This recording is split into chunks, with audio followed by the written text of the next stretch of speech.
이 시간 왕을 아련하라 마태복음 강의 21번째 시간으로 의를 위하여 박해를 받은 자라는 제목으로 말씀을 나누겠습니다. 팔복의 마지막 주인공은 의를 위하여 박해를 받은 자입니다. 하나님을 믿는 자에게 박해와 핍박은 피할 수 없는 것임을 오늘 주님은 우리에게 말씀하고 계십니다. 이 부분에서 보면 좁은 길로 가려면 어떤 어려움이 있는지에 대한 경고의 말씀이기도 하는 동시에 제자의 도에 대해서도 우리에게 말씀해 주고 계시다는 것을 우리는 또 볼 수가 있습니다. 팔복을 어떻게 보면 천국으로 가기 위한 어떤 8가지 관문이라고 본다면 오늘 이 박해를 받은 자는 마지막 관문으로서 가장 어려운 관문이라고 말할 수 있겠습니다. 그냥 박해를 받는 것이 아니라 의를 위하여 목적이 있는 박해죠. 또 어떤 내가 내 인생을 살고자 하는 어떤 지향점, 어떤 소망 때문에 얻어지는 그런 환난이기도 합니다. 마지막 때가 가까울수록 배교의 모습이 일어나는데 그 원인 중에 하나가 박해입니다. 핍박이죠. 우리도 그런 역사를 가지고 있지 않습니까? 저희는 이렇게 전쟁 세대가 아니기 때문에 이렇게 어떤 역사적 사료나 어떤 이렇게 증언들을 통해서 우리는 이렇게 들은 바가 있습니다. 일제시대 때 일본의 어떤 그 천황의 우상 숭배를 거부하면서 기독교인들이 많은 박해를 받지 않았습니까? 옥에도 갇히기도 하고 목숨을 잃기도 하고 끝까지 자신의 어떤 신앙을 지킨 사람들도 있는 반면에 배교하면서 돌아선 그런 자들도 많이 있었을 것입니다. 또 어떤 일제시대 때 어떤 그런 믿음의 박해가 있었다면 또 더 큰 박해가 있지 않았습니까? 6.25 때 또 공산당이 쳐들어와서 그냥 종교는 아편이다 라고 하는 그런 슬로건으로 그냥 무참히 그런 처형하는, 동족끼리 그렇게 처형하는 그런 비참한 역사도 우리는 가지고 있습니다. 어떻게 보면 우리는 이렇게 앞선 믿음의 선배들의 어떤 그 희생과 순교 덕분에 지금 이렇게 편안하고 이렇게 평화의 어떤 시대, 종교의 어떤 자유를 이렇게 만끽할 수 있는 그런 시대에 살고 있다고 우리 이렇게 여길 수 있겠습니다. 고난당하는 성도의 처지는 매우 이렇게 쉽게 찾아볼 수가 있죠. 우리의 어떤 역사도 그렇지만 성경의 곳곳에서도 묘사되어 있습니다. 아벨을 보십시오. 아벨이 한 일이 무엇이었습니까? 자기 아버지에게 배운 대로 하나님께 제사를 드렸을 뿐이지 않습니까? 그런데 그는 어떻게 되었죠? 그의 형의 시기를 받아서 돌로 쳐 맞아 죽임을 당했습니다. 다니엘을 보십시오. 그는 두 왕국 그리고 통 털어서 5왕을 모실 만큼 어떤 정권에도 자신을 이렇게 빌붙어서 이렇게 충성하는 그런 간신배가 아니었습니다. 그는 총명하고 어떤 현명한 그런 사리 분별과 하나님이 주시는 지혜로 말미암아 자기가 모시는 왕에 대해서 현명한 조언을 하는 그런 충신이었습니다. 그러나 그런 다니엘도 하나님을 믿는 이유만으로도 시기를 받고 그런 어떤 반대 세력으로부터 모함에 빠져서 사자굴에 들어가지 않았습니까? 이러한 박해, 의를 위하여 이렇게 당하는 그런 박해를 우리도 당할 수 있다라고 오늘 주님은 말씀하고 계시다는 것입니다. 사실 우리는 감옥에 가거나 어떤 게 뭐 목숨을 잃거나 뭐 가족들 간에 어떤 이렇게 뭐 분리되는 그런 어떤 비참한 그런 그 박해를 받는 환경에서 생활하고 있지는 않습니다. 그러나 우리의 믿음의 선배들이 받은 박해를 보면 상상하기만 해도 이렇게 끔찍한 이렇게 내용을 이렇게 보여주고 있습니다. 과연 내가 그 박해의 주인공이었더라면 나는 내 믿음을 지키고 사수하면서 하나님을 믿고 따를 수 있겠는가라고 할 정도로 말입니다. 히브리서 기자는 히브리서 11장 35절에서 38절에 다음과 같이 믿음의 선배들이 당한 고난과 박해를 기술하고 있습니다. 한번 읽어보겠습니다.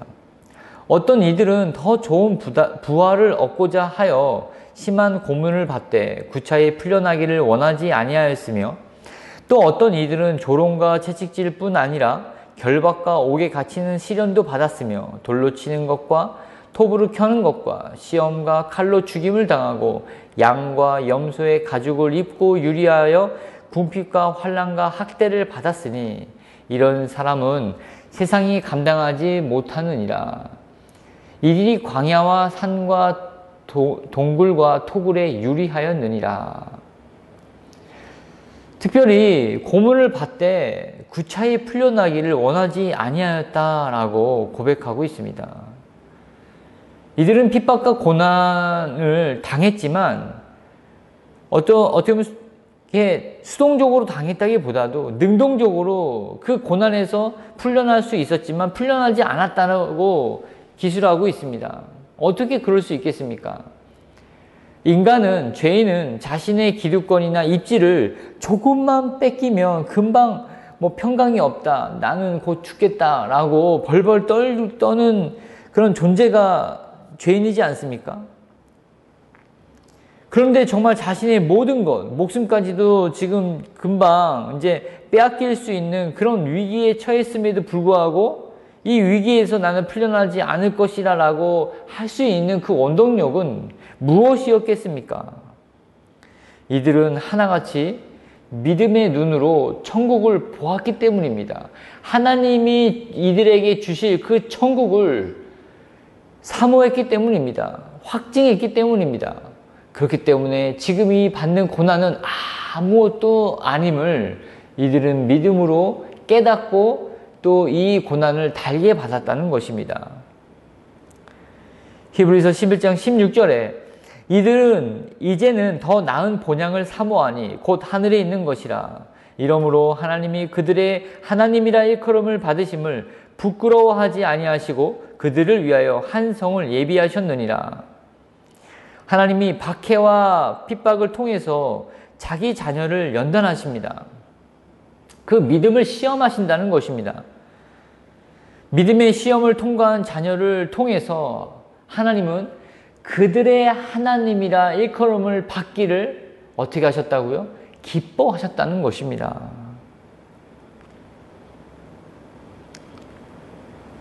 그래서 우리 주님은 오늘 본문에서 뭐라고 말씀하십니까? 12절에 기뻐하고 즐거워하라. 하늘에서 너희의 상이 큼이라. 너희 전에 있던 선지자들도 이같이 박해하였느니라. 오히려 기뻐하고 즐거워하라고 말씀하십니다. 누구에게? 바로 박해를 받고 핍박을 받고 고난과 환난 중에 있는 자들에게 말입니다.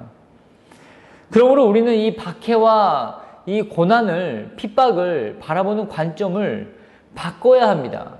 어떻게 말입니까? 바로 기회로 말입니다. 무슨 기회입니까? 나의 믿음의 진위를 가릴 수 있는 기회. 누구나 박해와 핍박을 좋아하는 사람은 없습니다. 그러나 이를 통해서 내가 얻는 유익을 생각해 본다면 주님의 말씀처럼 기뻐하고 즐거워할 수 있다라는 것입니다. 내가 어떤 시련이나 내가 어떤 환난을 겪고 있다. 그러면 내가 정말 지금 내 믿음을 확증할 수 있는, 내 믿음이 진짜인지를 주님께 드러낼 수 있는 기회라는 것입니다.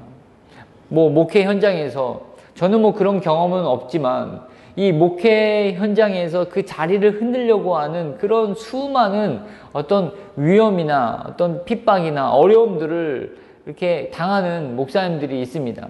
정말 뭐 속이 다 골마 터지면서 가족들은 다 피폐해질 정도로 그렇게 어려움을 겪으면서도 이 강단을 지키시는 분들, 그러나 그 과정을 통과하고 나서는 정말 그런 어떤 고난이나 핍박은 언제 있었냐는 듯이 그렇게 모든 것을 다 회복시켜 주시면서 또 교회가 또 튼실하게 서가는 모습을 또 옆에서 지켜보기도 합니다. 그런 모습들이, 그런 어떤 핍박이나 박해가 오히려 자신의 어떤 사명, 자신의 어떤 믿음, 그리고 하나님을 바라보는 어떤 그 신앙의 그 정도를 더욱더 굳세게 할 수 있는, 진짜임을 드러낼 수 있는 기회라는 것입니다. 또한 우리가 이 박해를 기뻐하고 즐거워할 수 있는 이유는 핍박과 박해를 견딘 자들에게는 하늘에서 큰 상이 있기 때문입니다. 그러므로 슬퍼할 필요가 없다는 것입니다. 또한 우리에게 위로가 되는 것 더 한 가지를 주님은 말씀하십니다. 그것이 무엇입니까? 너희 전에 있던 선지자들도 이같이 박해하였느니라. 우리가 고난을 당하면, 어려움을 당하면 어떤 죄인의 어떤 이 특성이 나오지 않습니까? 두 가지 생각이 듭니다. 첫 번째는 나만 당하는 건가 보다 라는 생각입니다. 또 이 고통은 아무도 모를 거야 라는 어떤 자기 생각에 갇히게 된다는 것이죠. 그렇기 때문에 이 박해나 고난에 갇힙니다. 자기 생각이. 그러나 예수님은 그렇게 생각하지 말아라. 너희 선지자들도, 너희의 믿음의 선배들도 더 큰 고난과 박해를 받았다라고 우리에게 말씀하고 계시다는 것입니다. 어쩜 비교도 안 될 만큼의 어떤 박해와 고난을 당했죠. 그래서 앞선 믿음의 선배를 바라보라는 것입니다. 그들의 고통, 그들의 어떤 인내, 그리고 끝까지 믿음을 지키는 그런 어떤 신앙의 참됨을 바라보면서 본 받으라고 우리에게 말씀하고 계십니다. 그리고 또한 우리가 이 환난과 박해 가운데서 이렇게 인내하고 또 우리가 가지고 있는 믿음을 지킬 수 있는 이유는 소망의 끈을 놓지 않는 것입니다. 로마서 5장 3절과 4절에 다만 이뿐 아니라 우리가 환난 중에도 즐거워하나니 이는 환난을 인내는 연단은 소망을 이루는 줄 알미로라. 소망을 이루기 위해서는 환난과 어려움을 피할 수가 없습니다. 그렇죠.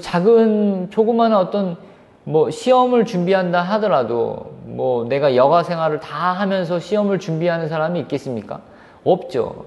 다이어트를 하나 하더라도 내가 내 몸의 어떤 건강을 위해서 하더라도 내가 먹고 싶은 음식을 절제하고 또 배고픔을 또 참아야 되고 또 규칙적인 생활을 해야 되고 이러한 어려움들이 있지 않습니까? 그러나 이렇게 작은 일에도 어려움이 있는데 그 천국의 소망을 이루기 위해서는 환난과 어려움은 피할 수 없는 것이라는 것이죠. 환난 가운데 즐거워할 수 있는 이유는 하나님께서 인내할 믿음을 주시기 때문입니다. 여기 보면 환난 중에서도 즐거워할 수 있는 이유는 환난은 인내는 연단은 소망을 이루는 줄 우리가 알기 때문이라고 말씀하십니다. 그렇기 때문에 이 환난 가운데 우리는 하나님이 주시는 인내의 그 힘으로 이 환난을 버텨야 된다는 것입니다. 때로는 이겨내야 된다는 것입니다. 또 이거 한 번의 인내로 끝나는 게 아닙니다. 연단해야 된다는 것입니다. 훈련해야 된다는 것입니다. 반복적으로 계속 다져져야 한다는 것입니다. 그렇기 때문에 우리의 어떤 영적인 어떤 잔뼈가 굵어지고 영적인 근육이 강해지면서 우리가 소망을 이루는 데까지 달려나갈 수 있다는 것입니다. 이런 원리로 인해서 우리 안에 있는 이 소망을 키우면서 우리는 앞서 나갈 수 있다는 것입니다. 어떻게 보면 이러한 메시지는 우리에게 맞지 않는 메시지일 수도 있습니다. 우리가 지금 뭐 하나님을 우리의 입술로 고백한다고 해서 옥에 갇히거나 어떤 뭐 이렇게 자유를 속박당하는 그런 어떤 세상에서 살고 있지는 않지 않습니까? 그러나 우리가 우리의 현장에서도 이러한 박해, 이러한 어떤 어려움은 있다는 것입니다. 왜냐하면 성경이 말하고 있는 도덕적으로나 윤리적인 어떤 높은 기준으로 살다 보면 세상에서 또 어려움이 겪을 수 있습니다. 뭐 직장을 잃거나 아니면 교육의 기회를 포기해야 된다거나 주거의 문제에 있어서도 제약을 받는다거나 그런 어떤 어려움들이 있지 않습니까? 우리가 그런 어려움 속에서도 우리가 바라봐야 할 것은 바로 우리 안에 있는 천국의 소망이라는 것입니다. 힘들고 어려움에 있는 자에게 우리 주님은 바로 복 있는 자다. 너가 바로 복 있는 자라고 오늘 말씀하고 계십니다. 내가 지켜야 할 의, 바로 예수 그리스도의 의, 하나님의 의, 나에게 주신 은혜로 주신 그 의를 지키기 위해서 받는 모든 어려움과 환난과 핍박, 박해 뭐 이런 부분들을 겪고 있다면 하나님은 그런 모든 신자에게 너는 복된 자이다 라고 말씀하고 계시다는 것입니다.